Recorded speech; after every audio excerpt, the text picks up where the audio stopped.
What happens if we dare to tear off the mask of professionalism and actually risk showing up for real? I'm your host, Miriam Happiness, and this is Unprofessionalism. I enjoy being the rebel/corporate therapist on the outside, and that's why we're hired, because from the inside it's very difficult to instigate a change, because we can always be the silly ones. Why is this process so stupid?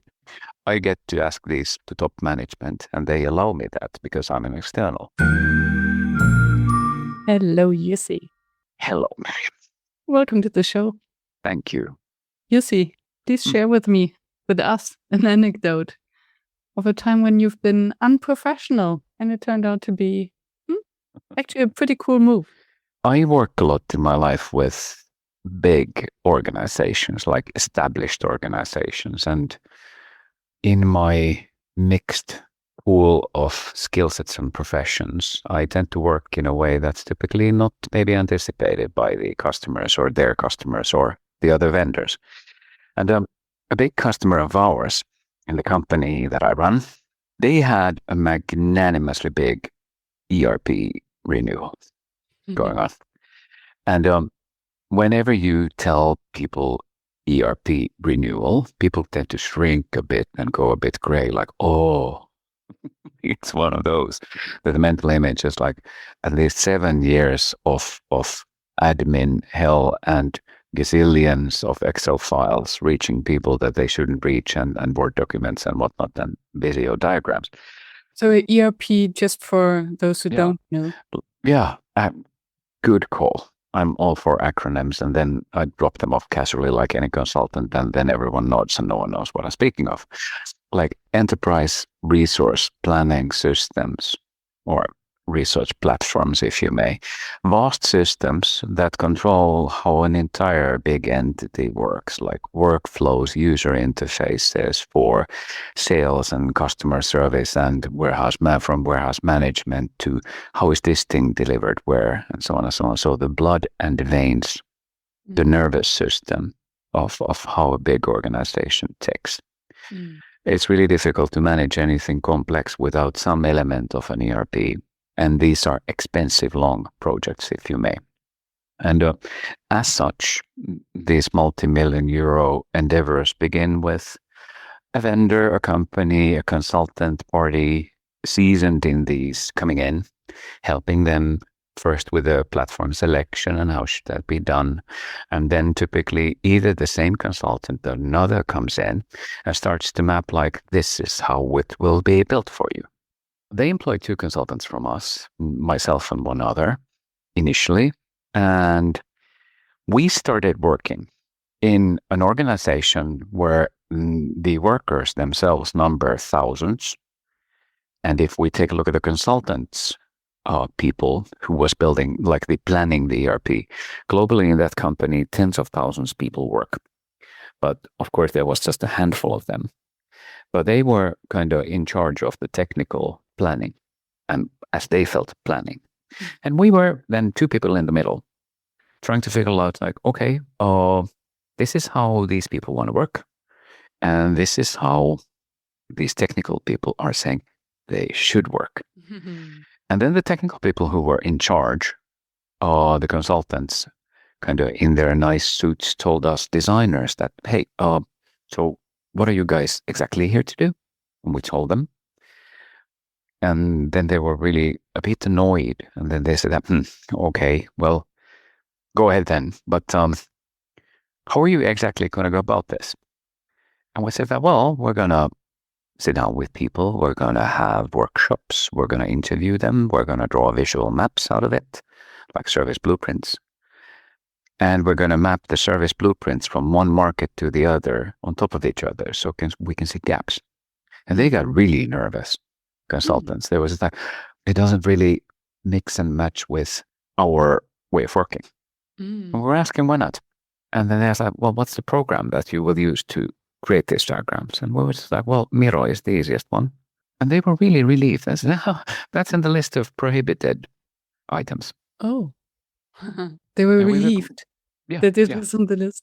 Yes. And we told them, oh, that's a shame. And then we did it in Miro anyhow. because I needed to make a call at that point. Like someone has made a silly call somewhere, and my decision made someone look silly, probably me, alongside many others. But I just bluntly told several people higher up in both organizations that their decisions are silly because this is faster, this is easier. And why is it faster and easier? This method is better understood by others. It's understood the same way by the top floor of the customer and the factory floor. They see a diagram in the same way. Whereas your Word files require 15 years of English consultant language courses. Yeah.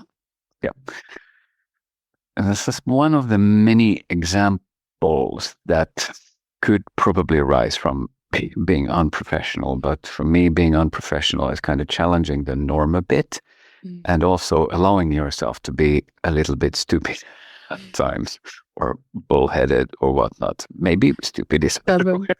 Yeah. Very stubborn. And stubborn, maybe. Yeah. How did they react? They were super annoyed. The consultants, I mean. The other consultants, they were annoyed.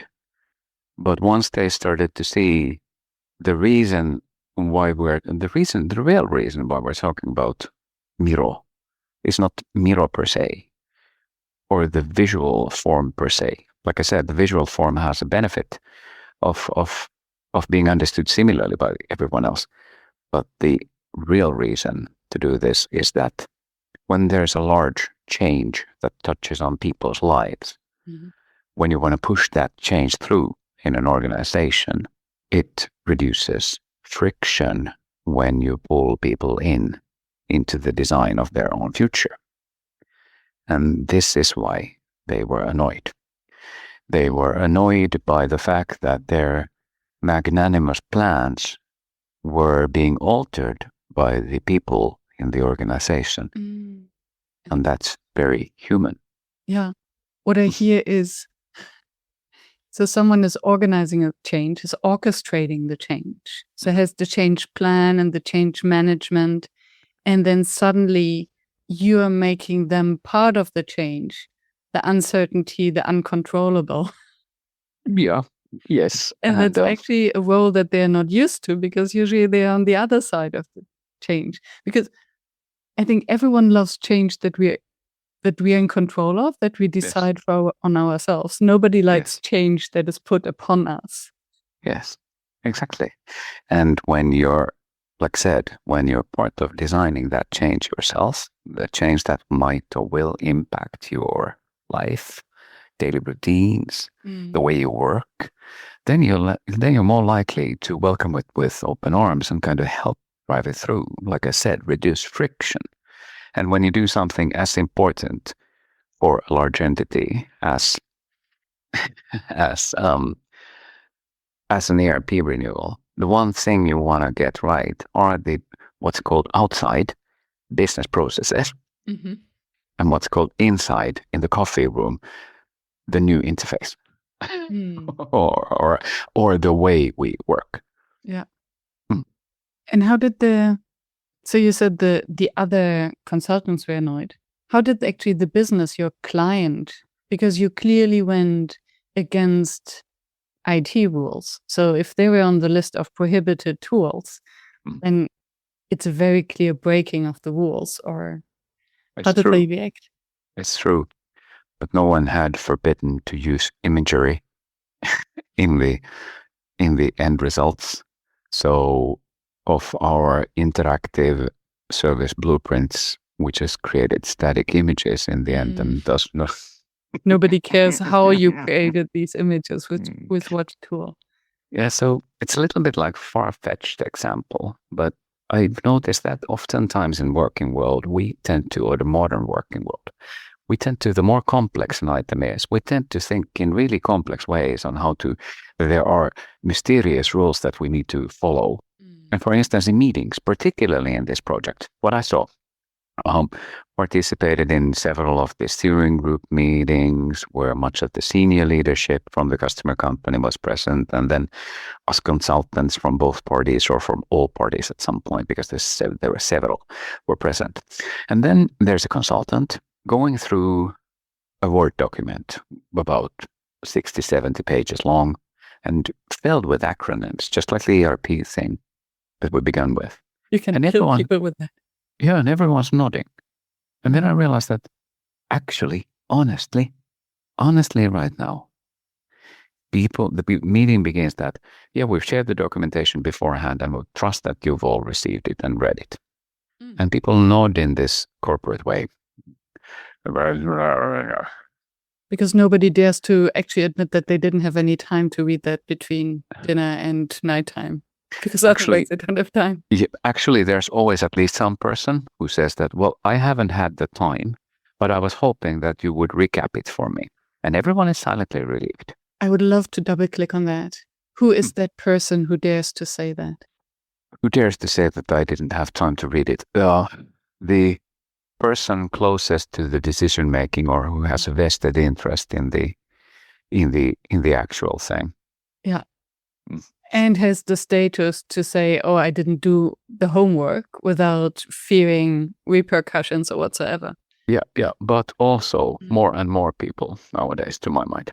Okay. Yeah. It's changing in a way because much of the consultant language nowadays it can be super, super, super daunting.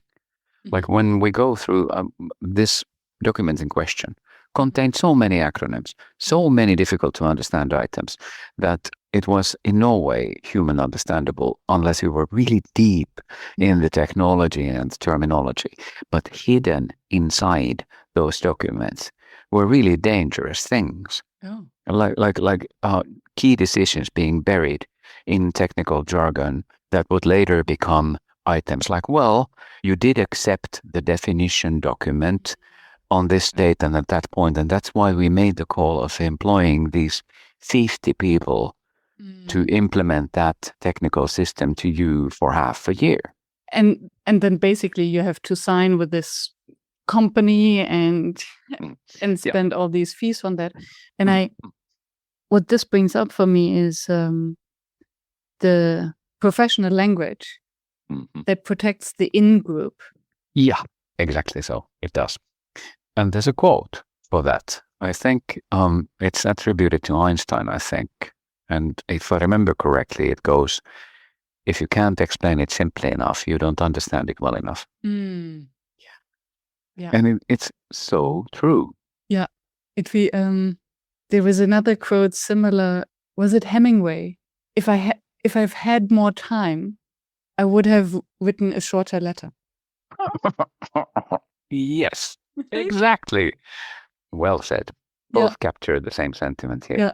And I think nowadays with AI, it's even worse because it has never been so cheap to create so much paper and so much text. Yeah. And it's never been so easy to create such a professional thing in your name that you have absolutely no recollection of what it contains. Yeah. And I wonder, coming back to the acronyms and the difficulty to actually read and understand such a document, it takes some courage to say, okay, wait a moment, I don't understand that. And I remember back in uni, it was usually always the most prestigious professors who would ask the simplest question, would just boldly say, I don't understand that, explain. And I wonder whether we have often unlearned that it's actually possible to ask that. And that's why these AI-generated documents, very often they're sentences that sound fantastic, but they don't make any sense. And nobody asks, actually, what does it mean? Exactly. Yeah. Because the minute one person just kind of nods sagely, yeah, I get it, then other people have the same tendencies of, oh, I need to probably get it too. And people are very, very, very much afraid of being human. Yeah. In the larger corporate entity it is, the more human it gets, the lower you go in the organization, but the higher you go, the less human you get to be, because of rules and regulations and understanding and definitions of done, and acronyms abound, which kind of occasionally block people from saying really cool human things. Yeah. Like, what's that? I don't get it. This is stupid. And what it brings up for me, isn't it, the consultant who comes in? So back to your example, you said, I will ignore the rules and I will still use this tool to make it visual, because the visual works better than the written text. So wouldn't it mean that consultants come in to make it easy to understand instead of to complicate it? Yes, but oftentimes in certain aspects, consultants come in to make consultants really important and irreplaceable. And the minute they do, they become the only people who get the change because of the technical nature of the project. And then suddenly you realize that you're totally dependent on the consultant, and secretly it's the secret sauce of many big consultancies that this is how we want it to run. We don't necessarily want people to understand, because we're super scared of what happens if they start understanding on their own and they don't need us anymore. It can be human. I don't know. I'm not here to criticize any of those, but there's a reason why we do things differently in different aspects. Yeah. And then, so you're a designer. That's your background, right? Yeah. And as a designer, nice segue to the beginning. Yes, the reason I work differently is that I'm a service designer by background. Yeah. I don't come from an engineering background or a heavy business background, but I have both as a result of my career. But the thing is that I'm a service designer. And that's what I've always been, despite running businesses and so on and so on. It's my mental model. It's who I am, how I approach things. And with that comes like, let's make this understandable. Let's make this human. Let's make this so that everyone gets what this is. And you mentioned that the other consultants are annoyed by this approach. Yeah. How about the business? Have you noticed? Yeah. Are they thankful, afraid, scared, annoyed that you're breaking all the rules? Apparently you're successful with it, so it must at some point work. Everyone, service design was all the rage in about closer to 10 years ago when we go back, and everyone was like, "Ooh, service design sounds intimidating and expensive and so on and so on. Let's try that." Nowadays, everyone gets the value of service design, but also the value of good customer experience, flawless items, and so on, frictionless digital and physical surfaces. So that's not news to anyone. But what is news, and why business owners tend to love it, is that when you apply service design principles to process design, because that's what we did.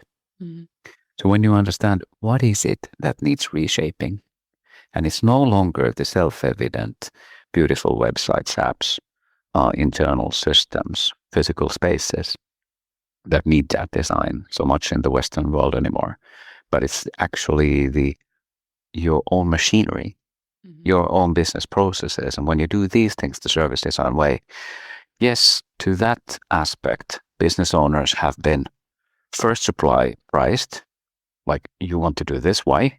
Secondly, again, like, sounds interesting, is it expensive? And later saying that we only now realize how expensive it would have been if we didn't do it your way. No. So yeah, and actually a segue for me. The life of a designer, or the professional life of a designer, is very often breaking outside your box and doing something that you're maybe not allowed to do.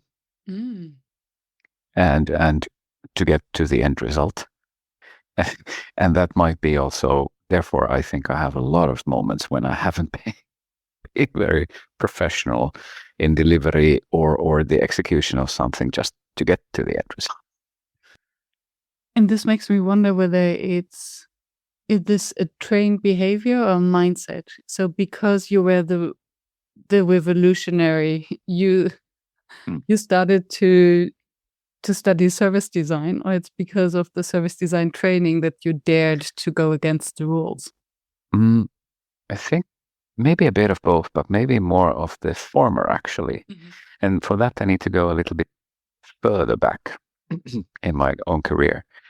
Like I said, 10 years ago, 15 years ago, we were still doing briefs that the customer told us that this is what we want you to do. Please come and execute us, design this beautiful thing for us, whether it's a complete service or a chain of events or do this study for us and whatnot. And alongside those projects, I realized that no matter how hard we designed and how beautiful our end results were, they did not cause the change very often that we wanted it to cause. And that is the end result for many designers, is that you do something really awesome and beautiful, and then you might win a prize in a competition for that. But at the end of the day, did it change the world? Very seldom it did. And that led me, as it does many, to first question the brief. But then, years later, starting not to question the brief, but to question the organization that resulted in the brief. Like, why did they think that this would be a way to solve that problem? And that led me to investigating organizations more and more. And the more I went through different organizations and investigated how they run, I started to find constantly like similar blockers, similar items over there. And at some point I felt that, okay, so this is actually the heart of my career. This is my professional stake. This is my thesis, is that organizations are ruining everything. It's not humans. Humans are most of the time super awesome, but organizations can be like really daunting. Yes, and organizations are run by humans. So is it that it's a path dependency? So people just continue following a process that was implemented at one time and nobody ever question it because they don't dare, or they don't have time, or they don't care. And actually, they do question it a lot. Imagine yourself, let's go together to work on this right now. We'll go work together for this multinational consultancy or company, whatever. It doesn't matter what it does. But the minute we land there as fresh employees today, we are going to be told this is how we do things. And it's like, okay, cool. And then we dig in. And I bet that on the third day in the coffee room, once we meet again from our respective onboarding courses, one of us is going to say that I found this and this thing to be really stupid. Because it's an established norm. But still, when we leave the coffee room, we are expected to do that exact same thing because that's how the machinery over there works, whatever it is that they do. So people just silently accept it as a way of embedding into the larger organization. And if we really stay there, then secretly we think that someday I will change this. And it can be a small thing, it can be a big thing. It can be, I want that button on my interface to be not orange, but blue. Oh, or it can be a big thing. I want, or a medium thing, or a slightly larger. I want our Monday staff meetings to be bi-weekly and have breakfast, or they can be big. I want this entire process to run differently. And depending on the way we dream in that organization, we might impact some of it. But then at some point we'll feel just meaningful and just kind of meaningless and accept that can't change it here. And then we'll go elsewhere, reflect on our past experiences and hope that it will be better. Yeah. And I guess it's also, we get used to it.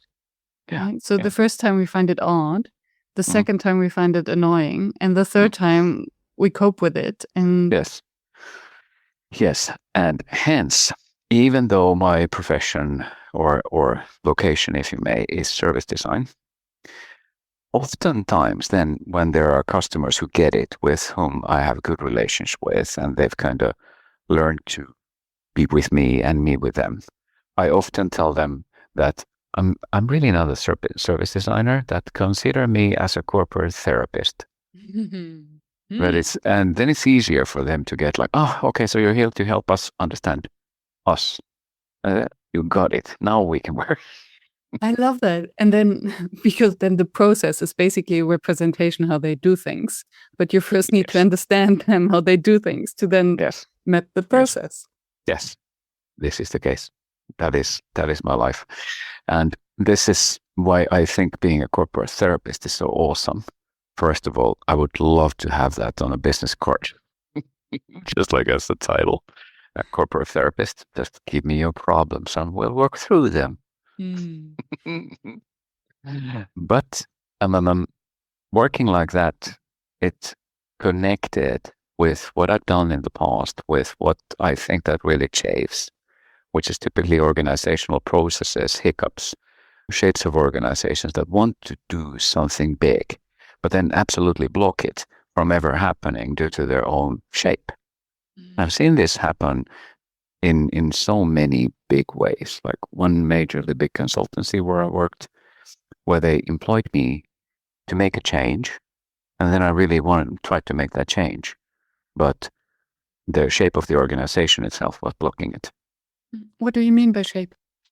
I mean that an individual coming to work at a branch of this multinational company comes in with a designer's mindset and skill set to work on items.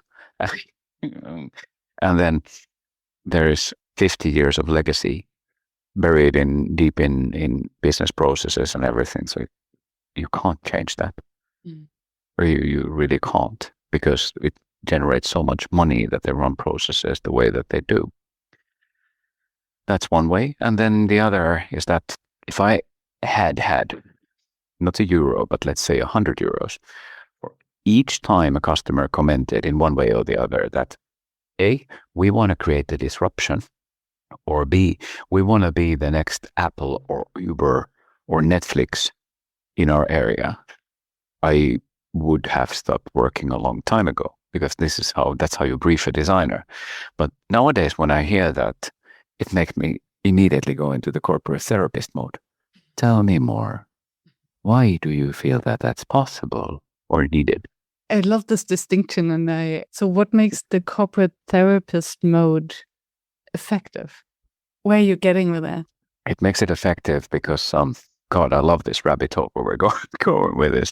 It is effective because of the service designer skill set. Anyone can say that we have now worked extensively with your problem and uncovered the following. Compare that to the sentence, we have now worked extensively with your people on this problem and found the following. So service designers don't work in isolation. We're kind of solutions looking for problems.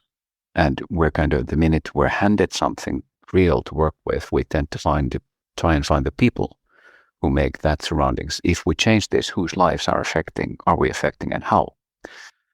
And when that happens, you work with the machinery and the process of getting something done. But if you work like that on a business process instead of an evident touch point, and you start to answer the question, this is the way your sales works, and this is the way your sales wants to work. And then you can ask a simple question. Do you want your salespeople to not leave the company every now and then? Do you want to affect the attrition? And typically, almost always the answers are the same. Where some attrition is a yes. and so, because people take some things for granted in a big organization, then when you tell them that, when you show that these things can actually on the grassroots level change in the customer organizations, they tend to be like, oh, hell yes, let's do it like that. And I am curious because when I think of the silos, so there's often a sort of finger pointing. Oh, yes. We would love to work like that, but marketing is in the way, or the IT people are in the way, or we have to fill in so many formulas or whatsoever. So I hear a lot of blame of either individuals as bottlenecks or as entire departments. And when I listen to you, I hear it is solvable when we look at the process and we talk to the people. So how do you deal with that? How do you shift the people issue to become process issues that are solvable? Or maybe you stay the therapist. Sometimes, yes, but it's a benefit of being really established in one's own domain or career to have the serenity and maybe seniority to state out loud that after working with you for a bit, yes, I know that initially you've constrained us to work purely with customer care, in this fictional example now, that you constrained us to work purely on customer care, and that was our focus. But as you can see, when we map this out, customer care has no way of working effectively unless we know what sales is doing and why, because then we're just fixing symptoms, not the root causes.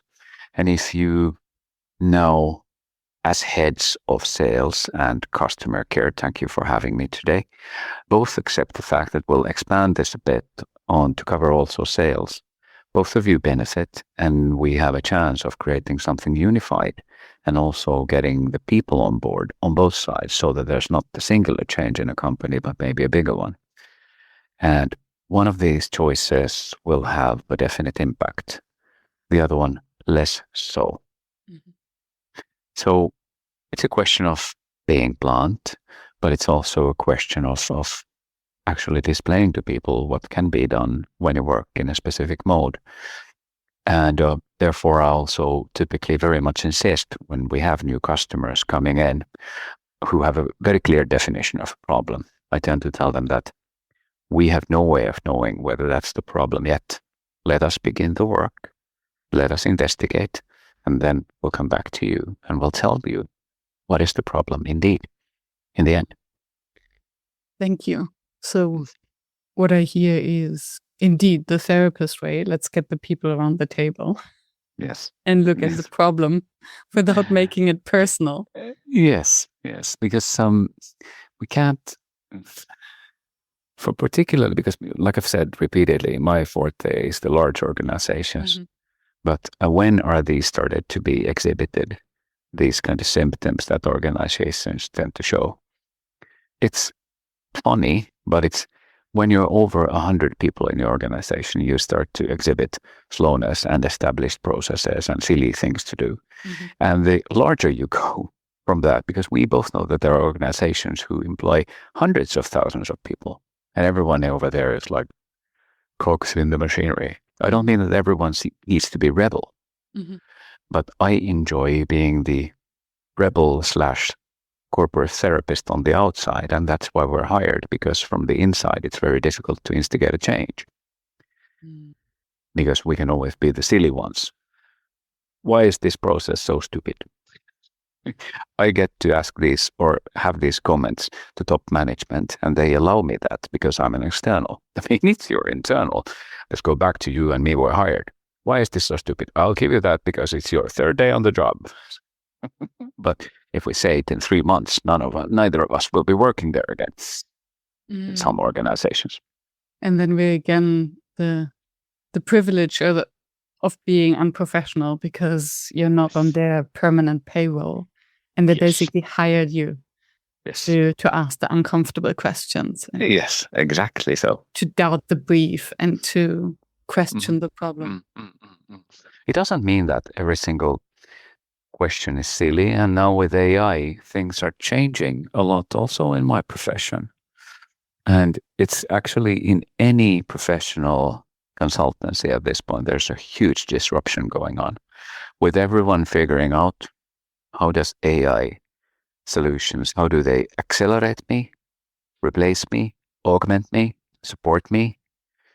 And then the customers are thinking, now with this AI solution, do we need those consultants anymore?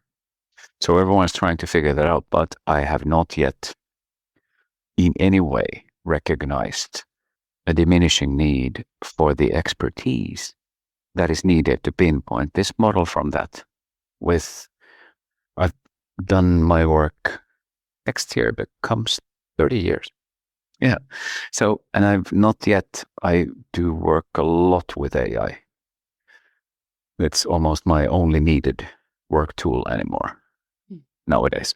And still it doesn't replace my judgment when it comes to making calls on or design decisions or educated decisions based on data on the directions of customer journeys, customer interactions, touch points, these kinds of things. It can guide them, or the data can guide them to that point, but the calls need to be made by me still today. Let's see about tomorrow. Yeah.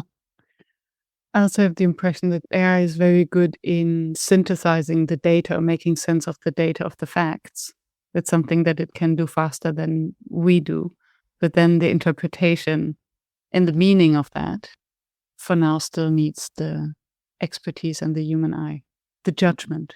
I think that because very often it's a judgment call that is, this would be my assumption, that there are a lot of the decisions that you would still take are judgment calls that are not only based on the data and the hard facts, but maybe also on the gut feel, maybe on the cultural component of your clients that maybe doesn't show in the data?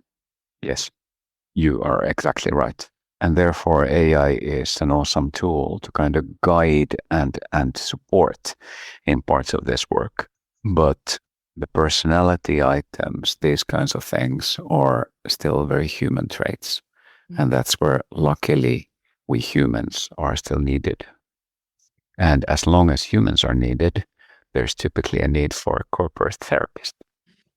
What is an unprofessional advice that you would still recommend others to follow? Of all the things that we've touched on, the most evident is twofold. Think hard. Think carefully before you open your mouth when you don't understand something, but recognize that you need to do it. So the only thing that you need to think carefully is how you phrase what's coming out.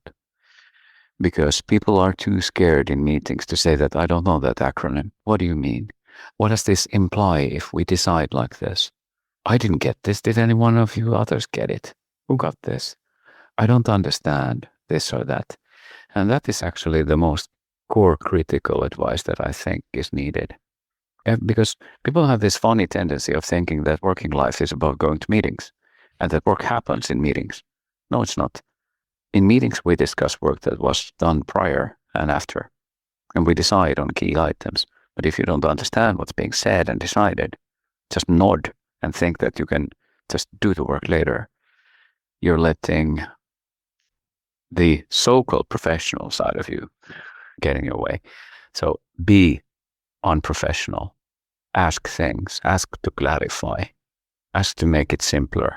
Ask to explain it so many times that even my younger daughter gets it. And that is core, because the minute you understand why something is being presented or discussed or something in the way that it does, then it's like, okay, cool. And then you know how you can contribute. And I know it sounds cheesy, like be yourself, open up. But it's you can't follow up on either. You can't follow up on being yourself and opening up, but you can follow up in think and talk. Yeah. Thank you. And I don't think that it sounds silly at all.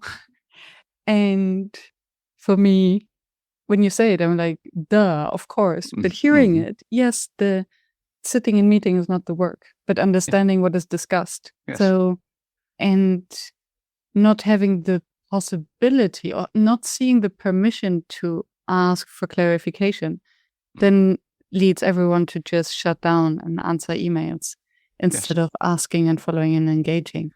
Yes. And then in that meeting, in that particular meeting or some meeting someplace, even right now when we're talking, a decision is being made with many of the participants in the room not understanding what's being talked about, but they just silently hope that the decision, whatever it is, won't touch them.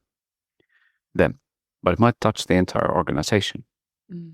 And it might impact, in the end, their working lives. Like, if I had known in that meeting room that my life would be governed by an ERP project that was doomed to fail for 4 years, but if everyone has spoken up, did you talk to people?